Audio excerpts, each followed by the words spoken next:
Hey guys, welcome back to my channel. Today we are making this cheesy baked ziti. This was actually my first time making this and it turned out so good. I hope you guys enjoyed this video. Please give it a big thumbs up and please subscribe if you are new to my channel. Let's get into the video.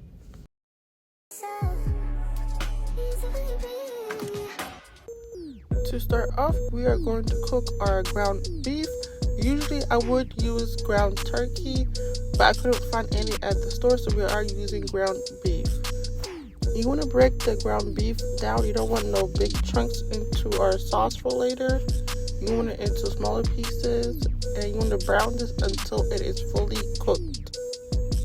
Ground beef does have a lot of fat, so once you fully cook it down, you will get all this fat, and we are going to strain this out. We don't want any of this into our sauce.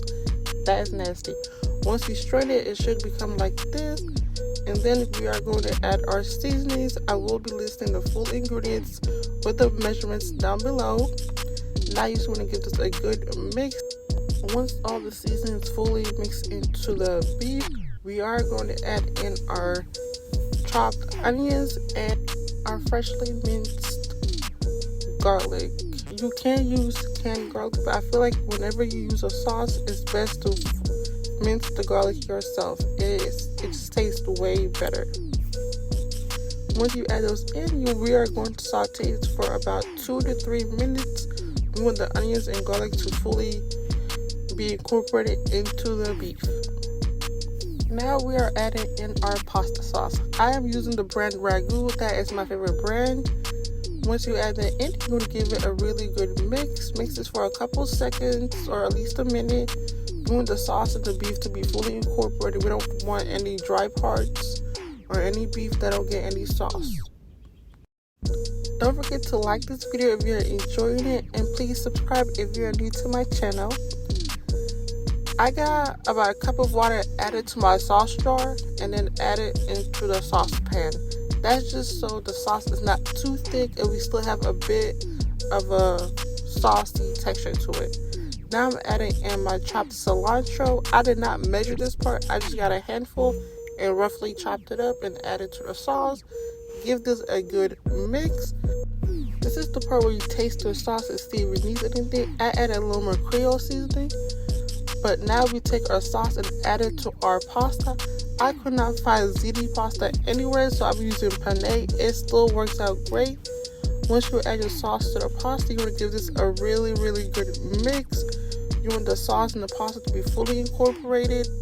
I did drizzle my pasta with a little bit of vegetable oil before I added in my sauce, just so the pasta did not stick together. And I may have overcooked my pasta just a little bit, but it still turned out really good.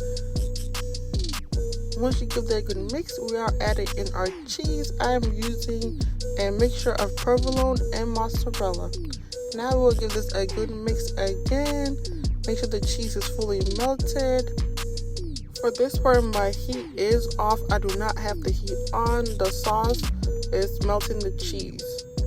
But look at the cheese pull. This turned out so good. My family loved it. They devoured it.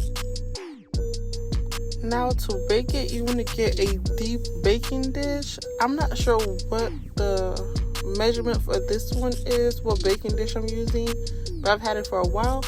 But we are starting with the pasta at the bottom. We are doing a thick layer of pasta because we are only doing 2 layers. So 1 thick layer, and then we get cheese in the middle. I'm using the provolone and mozzarella cheese again, and I'm also using triple cheese cheddar.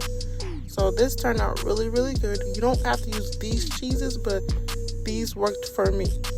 Now we are layering more pasta on top. This is the last layer. And once you get those on top, we are adding more cheese on top to get that cheesy golden crust. I will be leaving everything I used down below in the description box. The measurements, the ingredients, everything I will list down below. I also garnished it with some cilantro flakes.